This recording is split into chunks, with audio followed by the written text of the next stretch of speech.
देश के बड़े हिस्से में आज मानसून ने दस्तक दे दी। हरियाणा के पंचकुला में बारिश की वजह से घग्गर नदी का जलस्तर अचानक बढ़ गया, जिसकी चपेट में आने से एक कार सवार महिला पानी में बह गई, जिसे निकालने के लिए वहां मौजूद आसपास के लोगों ने अपनी पूरी ताकत झोंक दी, लेकिन पानी का बहाव इतना तेज था कि उसके सामने टिक पाना किसी के बस की बात नहीं थी। बताया जा रहा है कि महिला वहां खड़क मंगोरी इलाके में अपनी कार पार्क कर रही थी। इसी दौरान नदी का पानी तेज बहाव में आया और कोई कुछ समझ पाता उससे पहले ही कार समेत महिला नदी के पानी में बह गई। गाड़ी के आसपास पानी का इतना तेज बहाव था कि उस तक पहुंच पाना बेहद मुश्किल था, लेकिन कुछ लोग रस्सी का सहारा लेकर कार तक पहुंचे और उसके बाद किसी तरह से महिला को कार से निकाला गया।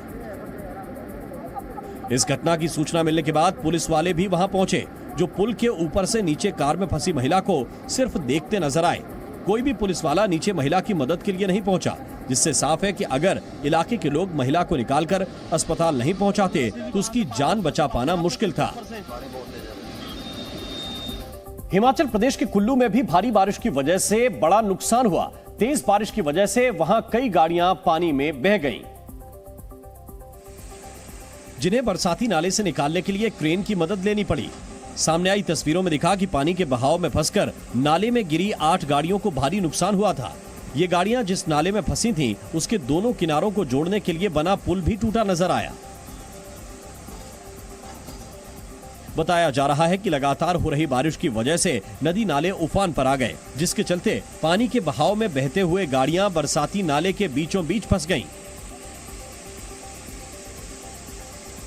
ये गाड़ियां नाले के अलग अलग हिस्सों में फंसी दिखीं, जिन्हें निकालने के लिए क्रेन की मदद लेनी पड़ी। बताया जा रहा है कि ये गाड़ियां वहां आए सैलानियों की थीं, जो हादसे के समय गाड़ी में मौजूद नहीं थे। इलाके के लोगों ने दावा किया कि प्रशासन से कई बार गुहार लगाने के बाद भी वहां पुल नहीं बनाया गया, जिससे हर साल बारिश के समय उन्हें दिक्कतों का सामना करना पड़ता है। असम में आई बाढ़ की वजह से वहां हालात बिगड़ते ही जा रहे हैं। भारी बारिश और बाढ़ से असम के 19 जिलों के करीब 5 लाख से अधिक लोग प्रभावित हुए हैं। इस समय बाढ़ का बड़ा असर वहां नलबाड़ी जिले में दिखाई दे रहा है, जहां पानी भरने की वजह से जनजीवन पूरी तरह से अस्त व्यस्त हो गया। जहां तक नजर जा रही है वहां तक सिर्फ पानी ही पानी नजर आ रहा है। पूरा का पूरा इलाका ऐसे लग रहा है मानो वो कोई टापू हो। सड़कों पर पानी ऐसे बह रहा है कि मानो वहां कोई नदी तेज रफ्तार में बह रही हो। पानी की वजह से कई इलाकों में सड़कें टूटकर बह गईं, जिससे वहां आसपास के इलाकों का संपर्क टूट गया। कुदरत का ऐसा कहर वहां नजर आया जिसे देखकर किसी के भी होश उड़ जाएं। बाढ़ की वजह से वहां कई पेड़ टूटकर पानी में बहते नजर आए। वहीं इस बाढ़ से कई लोगों के घरों में भी पानी भर गया, जिससे मकानों को भारी नुकसान हुआ। तेज रफ्तार में बह रहे पानी की वजह से कई जगहों पर मिट्टी का कटान हो गया। वहीं लोग कमर तक भरे पानी में डूबकर चलने को मजबूर दिखे, जबकि कई लोग एक दूसरे का सहारा लेकर चलते नजर आए। बताया जा रहा है कि इस बाढ़ की वजह से वहां सब्जियों समेत खाने पीने की चीजों के दाम भी आसमान पर पहुंच गए। बारिश और लापरवाही की वजह से नई दिल्ली रेलवे स्टेशन पर बड़ा हादसा हो गया। स्टेशन पर करंट की चपेट में आने से एक 35 साल की साक्षी आहूजा की मौत हो गई। साक्षी अपने परिवार के साथ चंडीगढ़ जा रही थी, लेकिन जैसे ही वो गाड़ी से निकलकर रेलवे स्टेशन की तरफ बढ़ी तो वहां जमा पानी में पैर पड़ते ही उन्हें बिजली का जोरदार झटका लगा, जिसमें उनकी मौत हो गई। जिस जगह ये पानी जमा था वहां बिजली का एक खंभा था, जिससे निकल रही बिजली की तारें पानी में गिरी हुई थी और उसके करंट की चपेट में आने से साक्षी की मौत हो गई। सुबह करीब 4:45 से 5 बजे के बीच वंदे मातरम ट्रेन को पकड़ने के लिए एक परिवार आता है और उसी परिवार में 35 साल की साक्षी आहूजा यहाँ पर जमा पानी में जैसे ही पैर रखती है तो इन नंगी तारों से जो दौड़ रहा होता है करंट, उसकी चपेट में आकर उनकी मौत हो जाती है। हादसे के बाद उस एरिया को सील कर दिया गया और जांच के लिए फॉरेंसिक टीम को बुलाया गया, लेकिन कोई भी इस हादसे की जिम्मेदारी लेने को तैयार नहीं दिखा। वहीं जब अधिकारियों से बात करने की कोशिश की गई तो वो भागते नजर आए। किसकी जिम्मेदारी बनती है? अरे दूर हो जाए, किसकी जिम्मेदारी बनती है? ये आप ये देख सकते हैं कि किस तरीके से अब ये जो अपने गुनाहों पे पर्दा डालने की कोशिश की जा रही है। हादसे के फौरन बाद वहां मौजूद लोगों ने साक्षी को लेडी हार्डिंग अस्पताल पहुंचाया, जहां डॉक्टरों ने उसे मृत घोषित कर दिया। क्योंकि साक्षी की अस्पताल पहुंचने से पहले ही मौत हो चुकी थी। बताया गया कि जब साक्षी को करंट लगा तो वो बेहोश हो गई थी और उसके शरीर में कोई हलचल नहीं हो रही थी, जिसे देखते हुए वहां मौजूद टैक्सी ड्राइवर ने उसे फौरन लेडी हार्डिंग अस्पताल पहुंचाया, जहां डॉक्टरों ने साक्षी की मौत की जानकारी दी। अपनी गाड़ी में लेके गया था मैं, लेडी हार्डिंग छोड़ा। हालात बहुत मीडियम थी, बहुत मतलब बोल पा नहीं रही थी, कुछ हाथ पैर नहीं चल रहे थे, इसको बोल भी नहीं रही थी। अस्पताल जाने पर डॉक्टर ने बताया कि डेड हो गई। वहां मौजूद लोगों ने बताया कि नीचे जमे पानी में बिजली की नंगी तारों से निकलता करंट ही साक्षी की मौत का सबब बना। हुआ क्या, करंट लग गया उसको, पानी में करंट आ गया और करंट लगते वो खंबे पे हाथ रखते हो खत्म हो गई लेडीज। इस दौरान प्रशासन पर भी लापरवाही के आरोप लगे। टैक्सी ड्राइवरों के मुताबिक वहां सिर्फ पैसे लिए जाते हैं, लेकिन सुविधा के नाम पर कोई काम नहीं किया जाता, जिससे आगे भी बड़े हादसे होने का खतरा है। आम नागरिक आए या आम ड्राइवर आए, बस इनसे कुछ भी लिया जाए, पैसा आना चाहिए, सुविधा कुछ नहीं दे रखी। बताया गया कि उस समय साक्षी के पास से और लोग भी गुजर रहे थे, लेकिन किसी तरह उनकी जान बच गई। लेकिन करंट की चपेट में आने की वजह से साक्षी की जान नहीं बच पाई। बताया गया कि साक्षी के 2 छोटे बच्चे भी हैं, जिसमें 7 साल का एक बेटा और 5 साल की एक बेटी है, जो अपनी मां की मौत की खबर पाते ही मातम में डूब गए। साक्षी के परिवार को जैसे ही इस हादसे की खबर मिली तो उनके होश उड़ गए। किसी को भी यकीन नहीं हुआ कि अचानक उनकी बेटी अब इस दुनिया में नहीं रही। हंसमुख रहती थी, भगवान ने उसको क्या क्यों ले लिया, इतनी हंसमुख थी। साक्षी के पिता उन्हें छोड़ने रेलवे स्टेशन गए थे, लेकिन जब वो गाड़ी पार्क कर रहे थे उसी समय यह हादसा हो गया।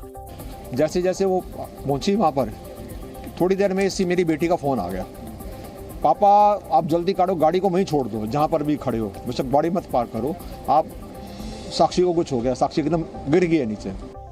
वहीं साक्षी के पति ने भी प्रशासन पर लापरवाही का आरोप लगाया।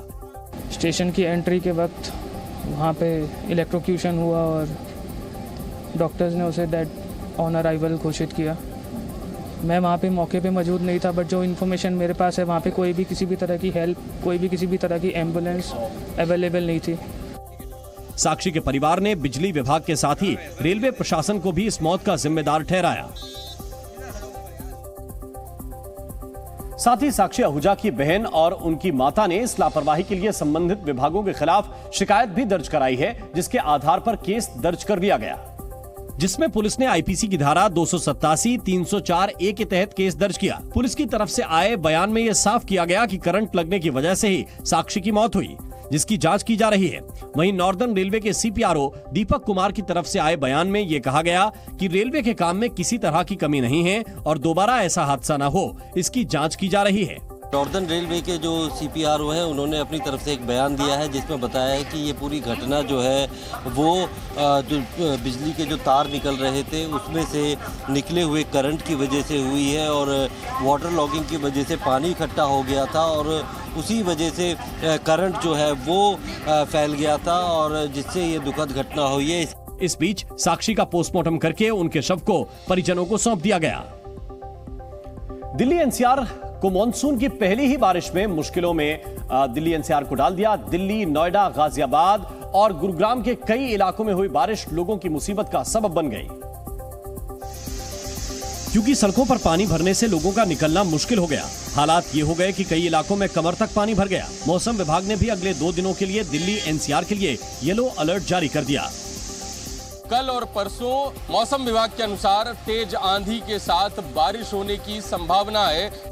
मौसम विभाग के मुताबिक मध्य प्रदेश, उत्तर प्रदेश, दिल्ली और हरियाणा में मानसून आ गया है और अगले 2-3 दिनों में भारी बारिश का अनुमान है। अगले 2 दिन में मानसून और आगे बढ़ेगा। गुजरात, राजस्थान, पंजाब, हरियाणा के और कुछ हिस्सा में मानसून प्रवेश करेगा। मौसम विभाग ने अपील की है कि अगले 2 दिनों में लोग सुरक्षा का ध्यान रखें और जरूरत पड़ने पर ही घरों से निकलें। दिल्ली में मानसून की पहली ही बारिश का असर साफ दिखाई दिया। आरके पुरम इलाके में बारिश की वजह से वहां एक इमारत का हिस्सा गिर गया, जिसका मलबा सड़क पर फैला नजर आया, जिसके बाद सुरक्षा को ध्यान में रखते हुए उस रास्ते को बंद कर दिया गया और वहां से लोगों की आवाजाही को पूरी तरह से रोक दिया गया। जिस जगह इमारत का मलबा गिरा वहां आसपास की दुकानों में भी दरारें साफ नजर आ रही थीं। छत पर लगे पंखों के पास का पूरा हिस्सा दरक गया था और तस्वीरों को देखकर ऐसा लगा कि मानो कभी भी पूरी इमारत भर-भराकर गिर पड़ेगी। कारोबारियों का आरोप है कि शिकायत के बाद भी प्रशासन ने इसकी अनदेखी की। उन्हीं पुराने छज्जों के ऊपर नया एक रंग रोगन लीपा पोती कर दी और उसका परिणाम आप साफ पीछे देख सकते हैं क्या हुआ है। अभी एक छोटी सी बारिश हुई है और आगे इससे आगे सारे छज्जे जो हैं वो सब रिस्की हैं, किसी की भी जान जा सकती है इसके अंदर। बताया जा रहा है कि इस इमारत के नीचे के हिस्से में दुकानें हैं, जबकि ऊपरी हिस्से में सरकारी कर्मचारियों के लिए फ्लैट हैं। भारी बारिश का असर दिल्ली के पास गुरुग्राम में भी साफ नजर आया। सुबह हुई कुछ घंटों की बारिश ने गुरुग्राम के ड्रेनेज सिस्टम की पोल खोलकर रख दी। हालात ये हो गए कि सड़कों पर पानी ऐसे बहता दिखा मानो वहां से कोई नदी बह रही हो। जहां तक नजर गई वहां तक सिर्फ पानी ही पानी नजर आया। सड़कों पर पानी कमर तक भर गया, जिससे वहां से गुजरने वाली गाड़ियों की मुश्किलें बढ़ गईं। सड़कों पर सैलाब आने की वजह से वहां कई गाड़ियां पानी के बीचों बीच फंसकर बंद हो गईं। इस दौरान वहां से निकलने वाले लोगों को भी भारी दिक्कतों का सामना करना पड़ा। भारी बारिश की वजह से सड़कें पूरी तरह से पानी में लबालब डूबी नजर आईं। इस दौरान एक बाइक सवार ने पानी के बीच से बाइक निकालने की कोशिश की, लेकिन थोड़ी दूर जाने के बाद वो भी पानी में फंस गया। भारी बारिश से भरे पानी की वजह से सबसे ज्यादा मुश्किलें वहां मरीजों और उनके तीमारदारों को उठानी पड़ी। तस्वीरों में साफ दिखा कि वहां सिविल अस्पताल के बाहर घुटनों के ऊपर तक पानी भर गया था, जिसके बीच से जाना लोगों की मजबूरी बन गया। इस दौरान कुछ मरीजों ने अस्पताल में ठीक से इलाज नहीं मिलने का आरोप भी लगाया। मुंबई में मानसून की एंट्री के साथ ही वहां पहले ही दिन बड़ा हादसा हो गया। मुंबई के घाटकोपर इलाके में एक 4 मंजिला इमारत का हिस्सा गिर गया, जिसमें 4 लोगों को निकाल लिया गया, जबकि 2 लोग मलबे में फंसे बताए गए। हादसा सुबह के समय हुआ, जिसकी जानकारी मिलते ही मौके पर फौरन राहत और बचाव का काम शुरू किया गया। एनडीआरएफ की टीम ने इमारत के मलबे में फंसे लोगों को निकाला और इसके लिए खोजी कुत्तों का सहारा भी लिया गया। इस दौरान इमारत के आसपास से भी लोगों को निकालकर पूरे एरिया को सील कर दिया गया। घाटकोपर में एक पुरानी बिल्डिंग का बेसमेंट थोड़ा वहां से स्लाइड डाउन हुआ था। उसके बाद बिल्डिंग का भी एक हिस्सा उसमें टूटा है। 4 लोगों को ऊपर से निकाला गया है। भारी बारिश की वजह से वहां वर्ली इलाके में भी बन रही एक इमारत का हिस्सा गिर गया, जिसकी जांच करने खुद सीएम एकनाथ शिंदे गए। पूरी डिपार्टमेंट जो है उनको कहा है कि इस बारिश में किसी भी तरह की तकलीफ लोगों को ना हो। मुंबई के दादर इलाके में भी बारिश का असर साफ दिखाई दिया। वहीं किंग्स सर्कल इलाके में भी सड़कों पर पानी भरने से लोगों की मुश्किलें बढ़ गईं। नोएडा में सीएम योगी ने आज रामनाथ गोयनका मार्ग का उद्घाटन किया। यूपी के मुख्यमंत्री योगी आदित्यनाथ ने आज नोएडा में रामनाथ गोयनका मार्ग का उद्घाटन किया। नोएडा के सेक्टर 16 को डीएनडी से जोड़ने वाले अमलताश मार्ग का नाम बदलकर रामनाथ गोयनका मार्ग कर दिया गया है। नोएडा में जनसभा को संबोधित करते हुए सीएम योगी ने एक बार फिर माफियाओं पर निशाना साधा। बारिश का जिक्र करते हुए उन्होंने कहा कि जैसे यूपी में माफिया ठंडे हो गए हैं, वैसे ही मौसम भी ठंडा हो गया। जैसे यहाँ के माफिया ठंडे हो गए हैं। विपक्षी दलों की हाल में हुई बैठक के बाद अब विपक्ष के गठबंधन का नामकरण भी हो गया है। सूत्रों के मुताबिक विपक्ष के गठबंधन का नाम पैट्रियोटिक डेमोक्रेटिक अलायंस हो सकता है। विपक्षी दलों की अगली बैठक शिमला में होनी है, जहां से इस नाम की घोषणा हो सकती है। पश्चिम बंगाल के बांकुड़ा जिले में बड़ा रेल हादसा हुआ। बांकुड़ा के ओंडा स्टेशन पर 2 मालगाड़ियों की टक्कर हुई, जिसके बाद कई डिब्बे पटरी से उतर गए। जानकारी के मुताबिक लूप लाइन पर खड़ी मालगाड़ी को पीछे से आ रही दूसरी मालगाड़ी ने टक्कर मार दी, जिसके चलते यह हादसा हुआ। प्रधानमंत्री नरेंद्र मोदी को आज मिस्र के सर्वोच्च नागरिक सम्मान से नवाजा गया। मिस्र के राष्ट्रपति अब्देल फतेह अल सीसी ने काहिरा में प्रधानमंत्री मोदी को सर्वोच्च सम्मान दिया। और जो सम्मान प्रधानमंत्री मोदी को दिया गया है उसे ऑर्डर ऑफ द नाइल कहा जाता है और ये मिस्र का सर्वोच्च राजकीय सम्मान है, जिसे चुनिंदा लोगों को ही अब तक दिया गया है।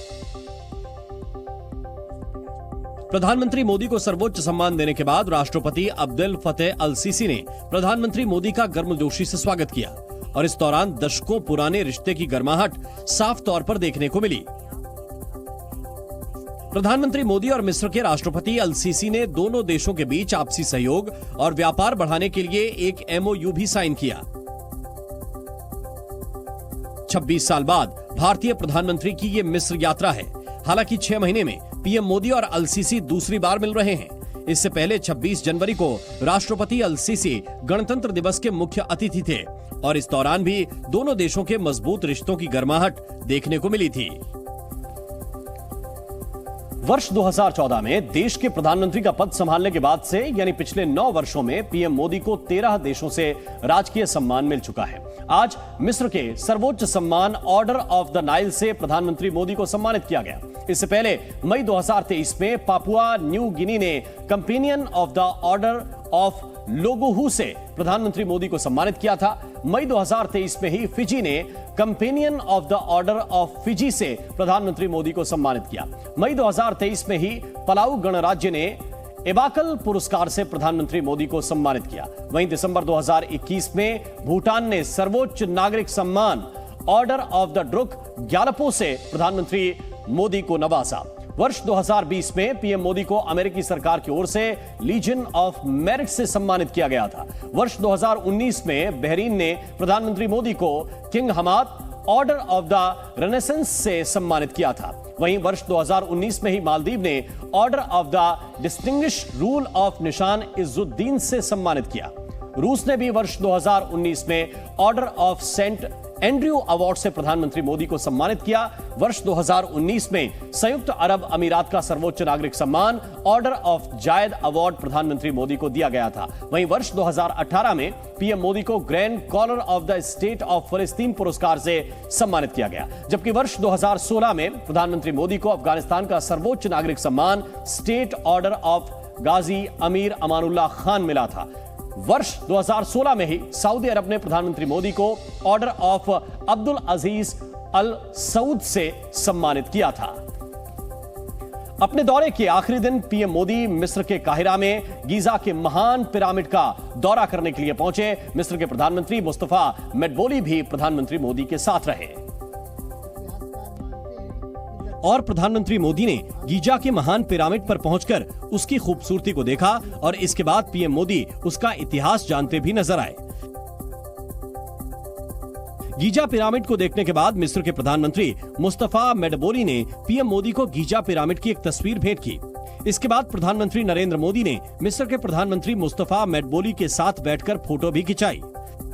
दरअसल मिस्र की राजधानी काहिरा में स्थित गीजा का महान पिरामिड एक बेहद ही प्राचीन और ऐतिहासिक स्मारक है। ये दुनिया के 7 अजूबों में से एक है। कहा जाता है कि मिस्र के महान राजा खुफू की मौत के बाद उनके शव को इसी पिरामिड में दफनाया गया था। आपको जानकर हैरानी होगी कि करीब 14 एकड़ में फैला ये विशाल पिरामिड आज भी उसी स्थिति में है जैसा इसे बनाया गया था। प्रधानमंत्री नरेंद्र मोदी ने हेलियोपोलिस वॉर मेमोरियल का दौरा भी किया। ये वॉर मेमोरियल भारत के लिए बेहद खास है क्योंकि इस वॉर मेमोरियल में प्रथम विश्व युद्ध में शहीद हुए करीब 4000 सैनिकों की वीर गाथाएं दर्ज हैं। इसलिए अपनी यात्रा के दौरान PM Modi Heliopolis war memorial पहुंचे और शहीद भारतीय सैनिकों को श्रद्धांजलि दी। शहीद जवानों को श्रद्धांजलि देने के बाद पीएम मोदी आगे बढ़े और वहां पहुंचे जहां इन शहीद जवानों के नाम अंकित थे। इस दौरान प्रधानमंत्री मोदी भारत के वीर सपूतों के नाम पढ़ते दिखाई दिए और शहीद जवानों को याद किया। प्रधानमंत्री नरेंद्र मोदी उस कब्रिस्तान में भी गए जहां प्रथम विश्व युद्ध में शहीद हुए करीब 4000 भारतीय जवानों के शवों को दफनाया गया था। दरअसल ये जवान प्रथम विश्व युद्ध में मिस्र और फिलिस्तीन के कई अभियानों में लड़ते हुए शहीद हो गए थे। प्रधानमंत्री नरेंद्र मोदी ने काहिरा में प्रसिद्ध मस्जिद अल हकीम का दौरा भी किया। यहां बोहरा समुदाय के लोगों ने प्रधानमंत्री मोदी का गर्मजोशी से स्वागत किया।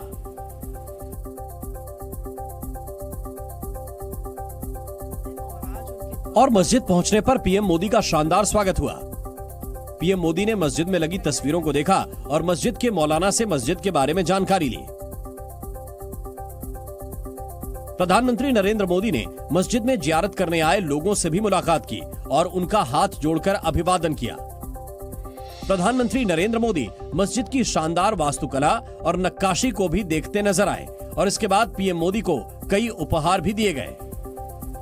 क्योंकि भारत में अगले साल लोकसभा चुनाव है, इसलिए प्रधानमंत्री नरेंद्र मोदी के अल हकीम मस्जिद दौरे को चुनावी नजरिए से भी देखा जा रहा है और इसे बोहरा समुदाय को लुभाने के लिए एक कोशिश के तौर पर देखा जा रहा है, क्योंकि ये मस्जिद बोहरा समाज की है और भारत में बोहरा समाज का अच्छा खासा वोट बैंक है। ऐसे में माना जा रहा है कि प्रधानमंत्री नरेंद्र मोदी की कोशिश चुनाव से पहले विपक्ष के वोट बैंक पर सेंध लगाने की है, जिसमें ये बोहरा समुदाय बड़ी भूमिका निभा सकता है। कि आज हम हवा में उड़ रहे हैं कि प्राइम मिनिस्टर से इस प्रकार का प्राइवेट मुलाकात, प्राइवेट विजिट, और उन्होंने सब हमारे बोरा समाज के सब सदस्यों से बहुत ही बेहतर तरीके से बातचीत की, एकदम जैसे हमने कहा कि फैमिली के जैसे लगा हमको। सबकी तबीयत पूछी, क्या हो, क्या कर रहे हो। जानकारों का भी मानना है कि 2024 के चुनाव में अगर बीजेपी को बोहरा मुसलमानों का साथ मिला तो विपक्ष के लिए बीजेपी को हराना काफी मुश्किल हो जाएगा। और जिस तरह से मिस्र में बोहरा समुदाय ने आगे बढ़कर पीएम मोदी की अगवानी की है, उससे विपक्ष की टेंशन बढ़ना स्वाभाविक है। प्रधानमंत्री नरेंद्र मोदी ने काहिरा में जिस प्रतिष्ठित अल हकीम मस्जिद का दौरा किया, उसका भारत से खास रिश्ता है। बताया गया कि अल हकीम मस्जिद 11वीं सदी की मस्जिद है, जिसकी मरम्मत दाऊदी बोहरा समुदाय ने की थी। अल हकीम मस्जिद के निर्माण कार्य की जिम्मेदारी दाऊदी बोहरा समुदाय के 52वें धर्मगुरु सैयदना मोहम्मद बुरहानुद्दीन ने ली थी। मोहम्मद बुरहानुद्दीन का संबंध भारत से था और सामाजिक क्षेत्र में योगदान के लिए भारत सरकार ने उन्हें मरणोपरांत पद्मश्री से सम्मानित किया था। अल हकीम मस्जिद के रखरखाव में दाऊदी बोहरा समुदाय के लोगों का खास योगदान रहा है। दाऊदी बोहरा एक मुस्लिम समुदाय है जिसके ज्यादातर लोग भारत में रहते हैं। इस समुदाय की वेबसाइट के मुताबिक पिछले 450 साल से इनके नेता भारत में रह रहे हैं। भारत में प्रधानमंत्री नरेंद्र मोदी दाऊदी बोहरा समुदाय के कार्यक्रमों में जाते भी रहे। बीते फरवरी में ही वो मुंबई के मरोल इलाके में दाऊदी बोहरा समुदाय के एक बड़े कार्यक्रम में गए थे। अपने दौरे के पहले दिन प्रधानमंत्री नरेंद्र मोदी ने मिस्र के ग्रैंड मुफ्ती शौकी आलम से मुलाकात की। यह मुलाकात मजबूत सांस्कृतिक रिश्तों और धार्मिक संबंधों को लेकर हुई। इस मुलाकात के बाद ग्रैंड मुफ्ती ने ऐसा बयान दिया जो भारत में लोकतंत्र न होने की बात कहने वालों को रास नहीं आएगा। और पीएम मोदी से मुलाकात के बाद ग्रैंड मुफ्ती शौकी आलम ने कहा कि भारत आज तेजी से विकास कर रहा है। उन्होंने कहा कि भारत आर्थिक रूप से मजबूत हुआ ही है, वहीं धार्मिक रूप से भी मजबूत हो रहा है। There is a great development in India, and also this reflects that he is always and continuously working there in India, and also it reflects that the wise policies that are being adopted by Prime Minister Modi in bringing coexistence between the various factions, there in India at the religious level. मिस्र के एक बड़े कारोबारी हसन अलम भी मोदी से मिलकर उनके मुरीद हो गए। We have a lot to learn from India's private sector. Under Prime Minister Modi's leadership, the private sector in India grew tremendously. प्रधानमंत्री नरेंद्र मोदी ने मिस्र के योग टीचर रीम जाबक और नाडा एडल से भी मुलाकात की। नाडा एडल जानी मानी योग टीचर हैं, जिनके इंस्टाग्राम पर 70,000 से ज्यादा फॉलोअर हैं, जबकि रीम जाकब के इंस्टाग्राम पर 11,000 से ज्यादा फॉलोअर हैं। All his busy schedule coming to Egypt and all the important things that we had to talk about, he still had time to address yoga and its importance to Egypt and all around the world. सेना प्रमुख general Manoj Pandey ने आज सुबह स्वर्ण मंदिर में अरदास की। सेना प्रमुख जनरल मनोज पांडे अमृतसर दौरे पर हैं। आज सुबह आर्मी चीफ गोल्डन टेंपल में पहुंचे और माथा टेका। इस दौरान सुरक्षा के कड़े इंतजाम किए गए। आर्मी के साथ साथ पंजाब पुलिस के कई अधिकारी भी उनके साथ रहे। मुंबई के घाटकोपर में 3 मंजिला इमारत का बड़ा हिस्सा गिर गया। इमारत में लोगों के फंसे होने की खबर मिलने के बाद एनडीआरएफ की टीम मौके पर पहुंची और लोगों को रेस्क्यू कर बाहर निकाला गया। बिहार के हाजीपुर इंडस्ट्रियल एरिया में मौजूद डेयरी फैक्ट्री में बड़ा हादसा हुआ।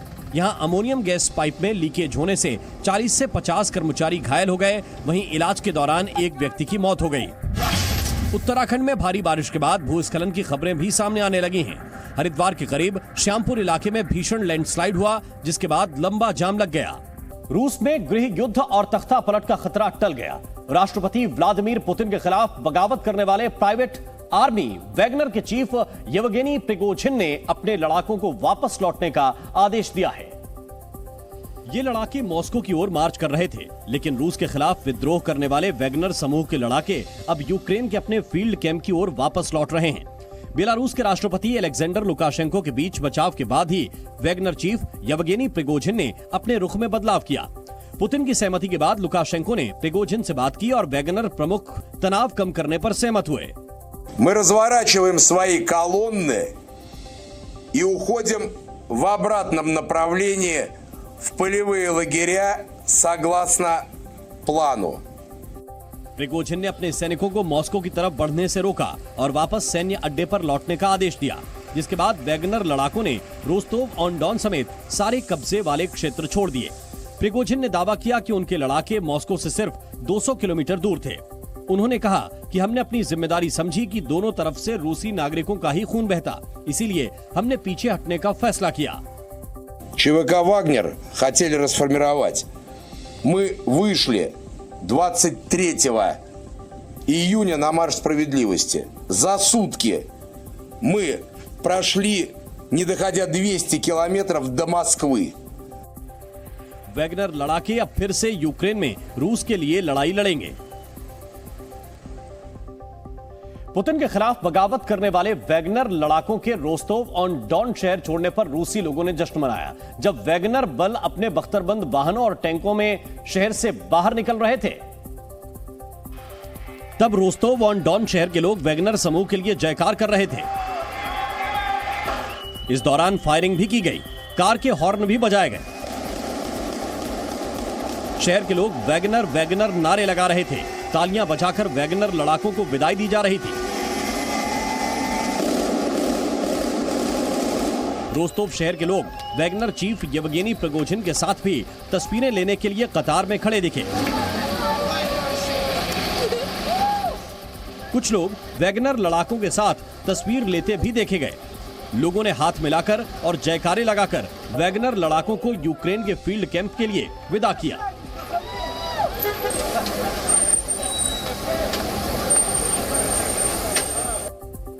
बगावत खत्म होने और वैगनर लड़ाकों के वापस लौटने के बाद अब रूसी शहरों में हालात सामान्य हैं। अब सड़कों पर टैंक और भारी पुलिस बल नहीं दिख रहे, लिहाजा लोग अब बेखौफ होकर घरों से बाहर निकल रहे हैं। मॉस्को की सड़कों पर ट्रैफिक सामान्य है। एयरपोर्ट पर भी भागम भाग नहीं दिख रही है। मॉस्को के रेड स्क्वायर को बंद कर दिया गया था, जो अब खोल दिया गया है। अब मॉस्को की सड़कों पर टैंक नहीं दिख रहे हैं। सेना के जवान भी सड़कों पर नहीं हैं। वैगनर लड़ाकों के रोस्तोव ऑन डॉन छोड़ने के बाद वहां भी हालात सामान्य हैं। रोस्तोव शहर से सभी बैन हटा दिए गए हैं, सड़कें फिर खुल गई हैं।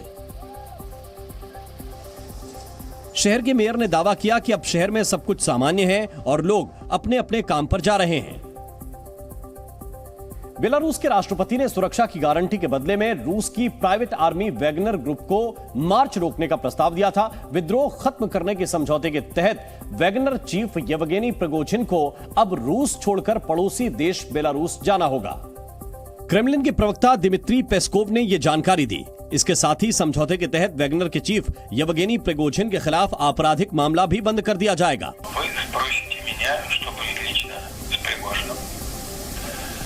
Уголовное дело будет прекращено в отношении него.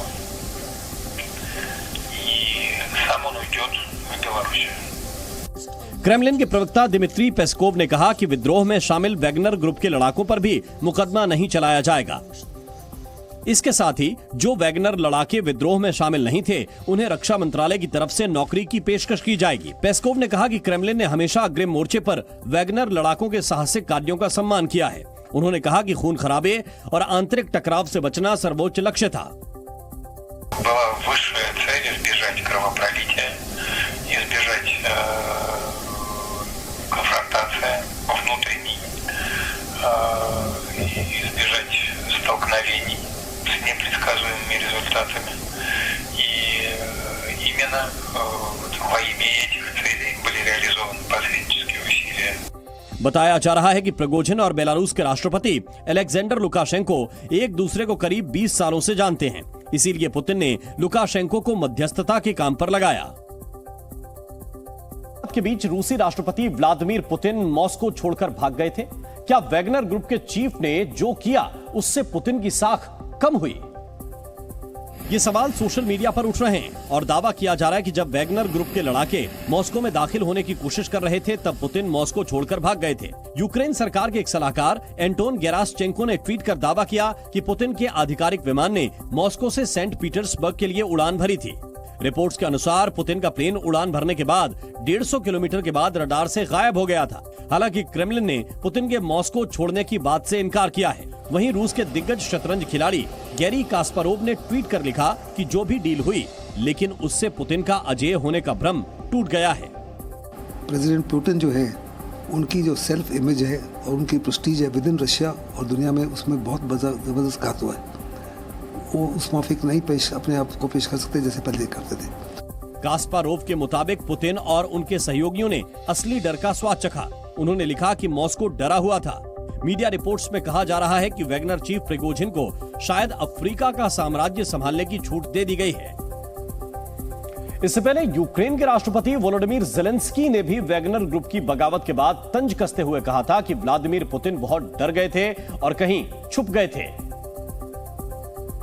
इसके साथ ही वोलोडिमीर ज़ेलेंस्की ने वैगनर ग्रुप के विद्रोह का जिक्र करते हुए कहा था कि पुतिन ने यह खतरा खुद पैदा किया है। देश के नाम अपने संबोधन में ज़ेलेंस्की ने कहा था कि क्रेमलिन का आदमी स्पष्ट रूप से बहुत डरा हुआ है और शायद कहीं छिपा हुआ है।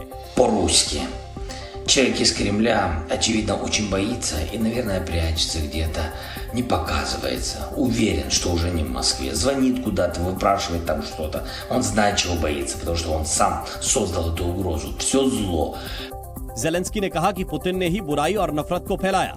यूक्रेन के रक्षा मंत्री ओलेक्सी रेजनिकोव ने यूक्रेन में रूसी सैनिकों को चेतावनी दी कि उनके देश ने उनके साथ विश्वासघात किया है और उन्हें युद्ध के प्रयास छोड़ देने चाहिए। Тебя обманули и предали. Твоя война не тут, не в Украине. Война уже у тебя дома. Иди домой. Защищай свой дом. Обними своих близких. यूक्रेन ने कहा कि आज दुनिया ने देखा कि रूस के आकाओं का किसी भी चीज पर नियंत्रण नहीं है। वैगनर ग्रुप की बगावत के खिलाफ रूसी राष्ट्रपति पुतिन को चेचन लड़ाकों का समर्थन मिला था। चेचन फोर्स दक्षिणी रूस में स्थित छोटे से देश चेचन्या के लड़ाके हैं, जो बगावत की खबर सुनते ही रूस के रोस्तोव शहर पहुंच गए। चेचन लड़ाके बख्तरबंद गाड़ियों और टैंक के साथ वैगनर ग्रुप की बगावत को दबाने पहुंचे थे। चेचन के नेता रमजान कादिरोव ने कहा था कि अगर देश में गृह युद्ध होता है तो चेचन के सैनिक वैगनर को शिकस्त देने के लिए रूसी सेना की मदद करेंगे। इस ऐलान के बाद ही चेचन लड़ाके रोस्तोव शहर पहुंचे थे। चेचन नेता कादिरोव को पहले वैगनर चीफ का सहयोगी माना जाता था, लेकिन इस बार वो पुतिन के साथ खड़े दिखे। एक दिन पहले रूस में जो कुछ भी हुआ उसका क्लाइमेक्स वैगनर ग्रुप के लड़ाकों के पीछे हटने के ऐलान से आया, लेकिन इस दौरान आर्मी हेडक्वार्टर पर कब्जे से लेकर मॉस्को तक बढ़ते लड़ाकों ने रूस के राष्ट्रपति पुतिन के तिलिस्म के टूटने की मुनादी तो कर ही डाली। वैगनर ग्रुप के विद्रोह को रूस के राष्ट्रपति पुतिन के कमजोर होने से जोड़कर देखा जाने लगा। जो पुतिन यूक्रेन की राजधानी कीव पर कब्जे की बात सोच रहे थे, उन्हें मॉस्को को बचाने की जुगत लगाते हुए भी देखा गया। यही नहीं, हाल के कुछ बरसों में पुतिन ने अपने कार्यकाल का ज्यादातर समय एकांत में गुजारा, जो अक्सर मॉस्को से लेकर काला सागर के तट तक बने महलों में रहे। इस दौरान पुतिन अक्सर रूस की जनता, नौकरशाही और सिक्योरिटी सर्विसेज से दूर रहे, जबकि इनकी कमान उन्हीं के हाथ में है। पुतिन का शासन अब उस तरह का तो नहीं है जिसके लिए वो मशहूर थे। हालांकि वो अब भी राष्ट्रपति हैं, लेकिन सरकार के अंदर के मौजूद गुटों, सेना और सुरक्षा सेवाओं को अब यह महसूस हो रहा है कि रूस को अब पुतिन के बाद के लिए तैयार करना ही होगा। अमेरिका के मोंटाना में नदी पर बना पुल टूटने से एक मालगाड़ी नदी में गिर गई। अमेरिका के मोंटाना में येलोस्टोन नदी पर बना पुल टूटने से बड़ा हादसा हुआ। जिस समय पुल टूटा उसी वक्त उसके ऊपर से एक मालगाड़ी गुजर रही थी, जो पुल टूटने के साथ ही नदी में गिर गई। रूस यूक्रेन युद्ध के 500 दिन पूरे होने जा रहे हैं, लेकिन रूसी सेना हमले रोकने का नाम नहीं ले रही है। यूक्रेन के मुताबिक बीते दिन रूस ने निप्रो शहर पर बड़ा मिसाइल अटैक किया। रूस के इस हमले में 2 बच्चों समेत 8 लोग घायल हो गए। इजराइल में नेतन्याहू के न्यायिक सुधार बिल के खिलाफ लोगों का गुस्सा बढ़ता जा रहा है। राजधानी तेल अवीव में लोग अब हाईवे जाम कर सरकार के खिलाफ प्रदर्शन कर रहे हैं। लोगों का आरोप है कि सरकार कानून बनाकर न्यायालय को कमजोर करने की कोशिश कर रही है। फ्रांस में आयोजित एक एयर शो में फ्लाइंग टैक्सी का प्रदर्शन किया गया। अधिकारियों के मुताबिक अगले साल पेरिस में होने वाले ओलंपिक गेम्स के दौरान लोग इस फ्लाइंग टैक्सी सर्विस का इस्तेमाल कर सकेंगे। साल 1975 में 25 जून को लगाई गई इमरजेंसी के 48 साल पूरे होने के मौके को बीजेपी ने काला दिवस के रूप में मनाया। इमरजेंसी के दिनों के अत्याचार की याद दिलाने के लिए बीजेपी ने जगह जगह जनसभाएं की और बीजेपी के सांसद, विधायक और पदाधिकारी अपने अपने इलाके की जनता के साथ इमरजेंसी की डॉक्यूमेंट्री देखते दिखे। इस दौरान लोगों को जागरूक करने के लिए बीजेपी की तरफ से एक डॉक्यूमेंट्री जारी की गई, जो कुछ ही देर में सोशल मीडिया पर वायरल हो गई। इस वीडियो में लोकतंत्र को कुचलने वालों से सावधान करने और उस दौर की याद दिलाने की कोशिश की गई। इस वीडियो में पीएम मोदी के संसद में दिए भाषणों के अंश भी सुनाए गए। 25 जून की वो रात देश की आत्मा को कुचल दिया गया था। संसद में दिए एक भाषण में प्रधानमंत्री मोदी इमरजेंसी के दौर को याद कर तब हुई ज्यादतियों की आंखों देखी सुनाते दिखाई पड़े। देश के मीडिया को दबोच दिया गया था। देश के महापुरुषों को जेल के सलाखों के पीछे बंद कर दिया गया था। पूरे हिंदुस्तान को जेल खाना बना दिया गया था। और सिर्फ किसी की सत्ता चली न जाए इसलिए। बीजेपी की ओर से जारी वीडियो में पीएम मोदी इमरजेंसी के उस काले दौर को याद करने की जरूरत क्यों है, इसकी अहमियत भी बताते दिखे। इस दास को बार बार स्मरण करने का भी जरूरत है, ताकि देश में फिर कैसे किसी कोई ऐसा पैदा न हो जिसको इस पाप के रास्ते पर जाने की इच्छा हो जाए, इसलिए याद करना जरूरी है। भारतीय रिजर्व बैंक ने बीते महीने 19 मई को देश में चल रहे 2000 रुपए के नोटों को चलन से हटाने को लेकर एक बड़ा फैसला किया था और नोट बदलने या जमा करने के लिए 30 सितंबर तक का समय भी दिया था। आरबीआई ने अपने फैसले के एक महीने बाद इस बारे में एक रिपोर्ट जारी की है। इस रिपोर्ट में कहा गया है कि करीब 2.62 लाख करोड़ रुपए के 2000 रुपए के नोट वापस आ गए हैं। यानी 23 मई से 23 जून तक देश भर के बैंकों में 72% नोट बदले या फिर जमा किए जा चुके हैं। अब केवल 28% नोट बैंकों में डिपॉजिट या फिर बदलने बाकी हैं। आरबीआई के मुताबिक 31 मार्च 2023 तक कुल 3,62,000 करोड़ रुपए मूल्य के 2000 रुपए के नोट चलन में थे। 2000 रुपए के करीब 89% नोट मार्च 2017 से पहले जारी किए गए थे। पटना में विपक्षी एकता की बैठक के 4 दिन भी नहीं बीते कि ये 4 दिनों की चांदनी में बदलता हुआ दिखने लगा। बैठक खत्म होते होते आम आदमी पार्टी के संयोजक अरविंद केजरीवाल का रवैया सुर्खियों में रहा, तो उसके बाद ममता बनर्जी, उमर अब्दुल्ला और कांग्रेस के नेताओं के हाव भाव से विपक्षी एकता की कोशिशों पर सवाल उठने लगे। और जब विपक्षी एकता की कोशिश करने वालों ने ही इस पर सवाल खड़े कर दिए तो बीजेपी को मजा लेने का मौका मिल गया। फिर तो दो टूक अंदाज में बात करने वाले रक्षा मंत्री भी शायराना मूड में आ गए। जुगनुओं ने शराब पी ली है, जुगनुओं ने शराब पी ली है, अब वो सूरज को भी गालियां देंगे। राजनाथ ने जुगनू और सूरज की उपमाओं से तंज कसा तो केंद्रीय मंत्री स्मृति ईरानी एक और उपमा लेकर विपक्ष पर निशाना साधती दिखी। भेड़िए जब शिकार करने निकलते हैं अकेले नहीं निकलते, सबके सब झुंड बनाकर निकलते हैं। साफ है विपक्ष की एकता की कोशिशों को पलीता जैसे जैसे लगेगा, ऐसे हमले और तेज होंगे। लोकसभा चुनावों में 1 साल से भी कम का वक्त बचा है और विपक्ष अभी एकजुटता की ही कोशिश में लगा है। विपक्षी दलों की एकजुटता में अड़चन की बड़ी वजह प्रधानमंत्री पद के लिए सर्वमान्य चेहरा तय नहीं हो पाना है। और प्रधानमंत्री पद के उम्मीदवार के रूप में एक चेहरा तय नहीं हो पाने की बड़ी वजह विरोधी खेमे में कई दावेदारों का होना है।